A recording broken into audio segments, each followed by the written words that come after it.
Forget everything you thought you knew about urban development. Because while many cities are still struggling just to keep the lights on, a select few are quietly, almost secretly, dominating the global net zero real estate race. What does that actually mean? And how are these cities pulling it off while everyone else seems stuck in the past? We'll dive right in. But before we do, consider hitting like and follow for more videos like this. Here's something most people don't realize.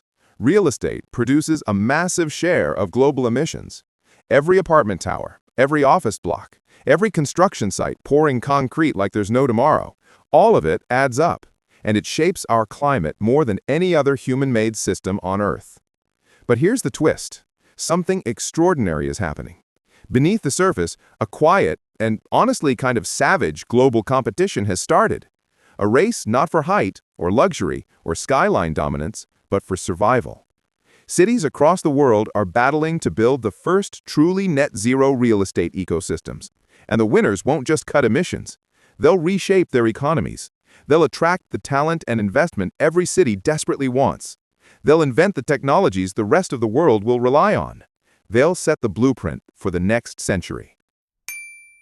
To understand why this race matters, you have to look at the real scale of the problem, one that's been hiding in plain sight. The built environment. Every building you've ever walked into is one of the largest sources of carbon emissions on the planet.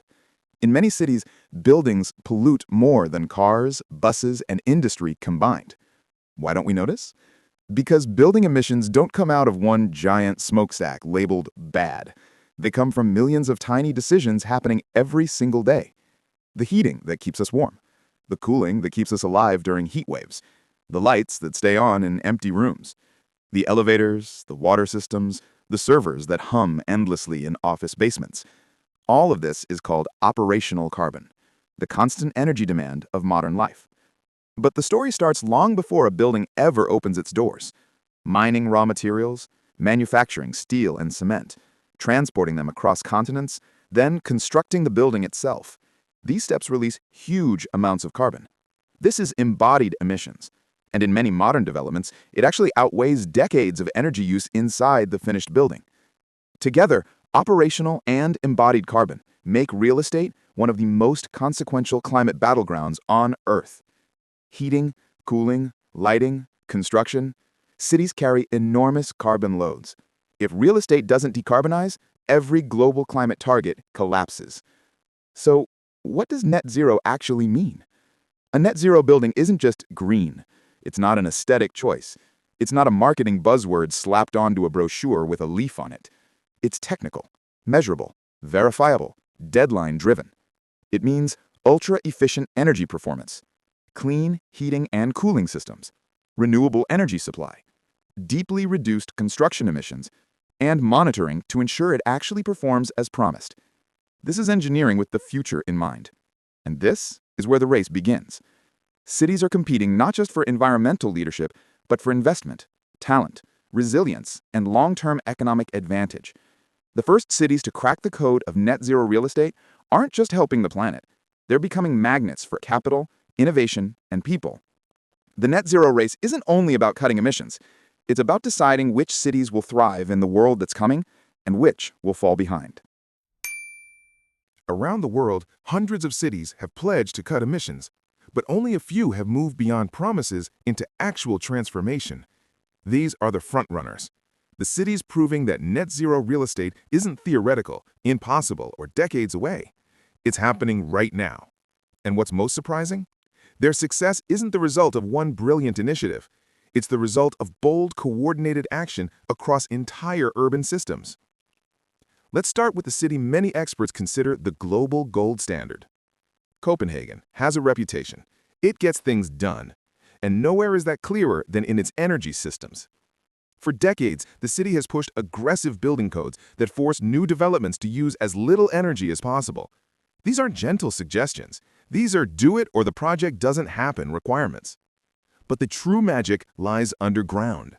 Nearly every building in Copenhagen is plugged into a massive district heating network, one that increasingly runs on renewable and recovered energy.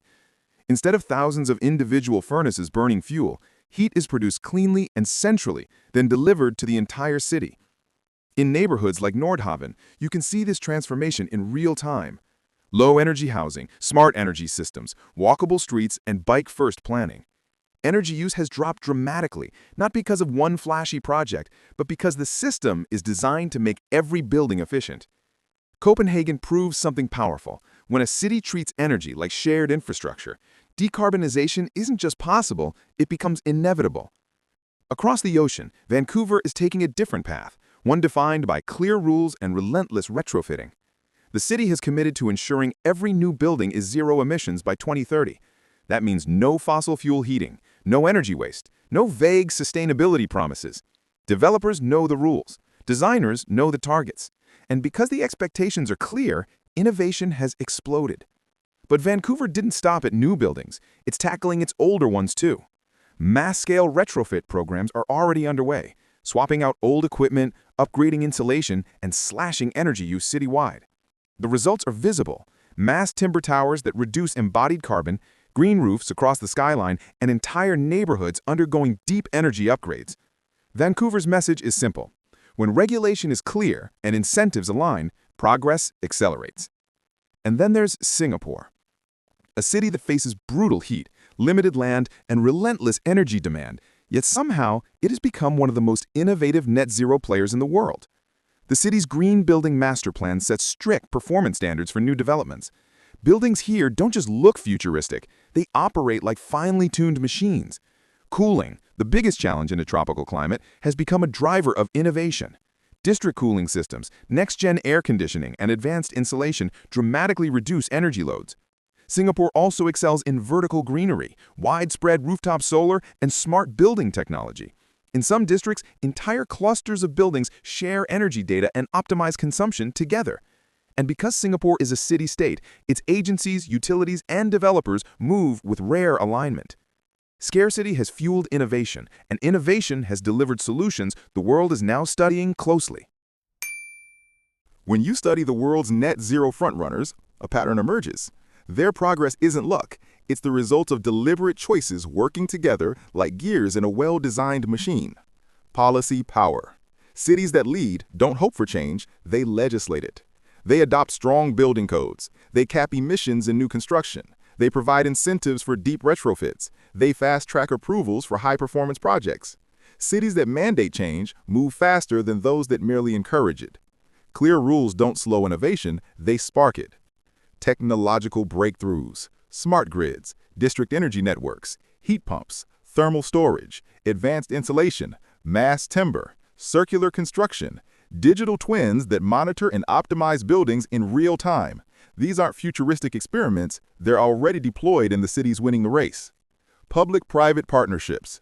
Net zero real estate requires collaboration across the entire ecosystem. Governments set the standards. Developers build to those standards. Utilities provide the backbone. Residents adopt and support the systems. When these groups align, cities move fast. When they don't, everything stalls. Community engagement. The final gear is the community. Cities succeed when residents support low-carbon neighborhoods, join retrofit programs, adopt clean mobility, and participate in community energy projects. Some of the world's most iconic sustainable districts, like Vauban and Hamarby, were launched through grassroots momentum. When people take ownership, transformation accelerates. To understand the true impact of the net zero race, you have to zoom out. This isn't just about buildings. It's about whole cities transforming, how they move, how they're powered, how they stay livable in a heating world. Transportation. Transit-oriented development, electrified bus networks, bike-first cities like Copenhagen. When mobility shifts, everything changes. Emissions fall, noise drops, streets become people-friendly, and entire neighborhoods unlock new life. Renewable energy integration. Solar on rooftops and facades, waste-to-energy plants, heat recovery systems that reuse excess energy. A net zero city isn't a handful of efficient buildings, it's a connected ecosystem.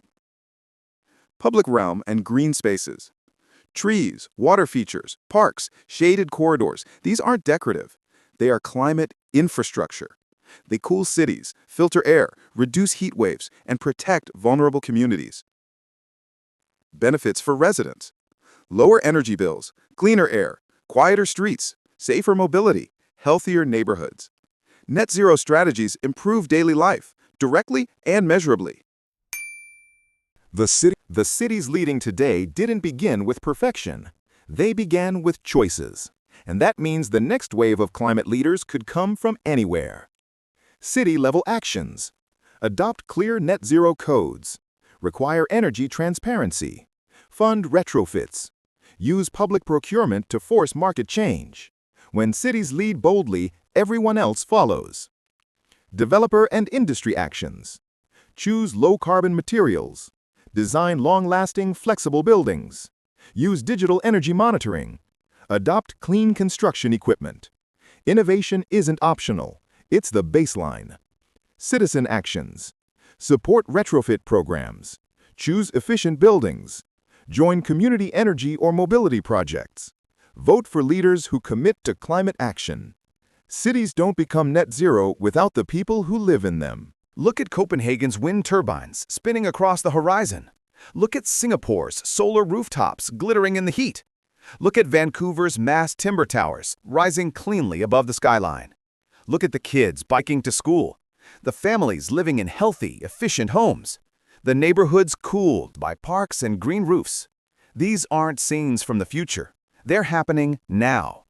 Net zero real estate isn't a fantasy. It's a blueprint, a competition, and the greatest urban opportunity of our lifetime. The cities that move first will attract the investment, the talent, and the resilience needed to thrive in the century ahead. The cities that wait will spend decades trying to catch up. So the question is simple, urgent, and aimed directly at all of us. Will your city join the race in time?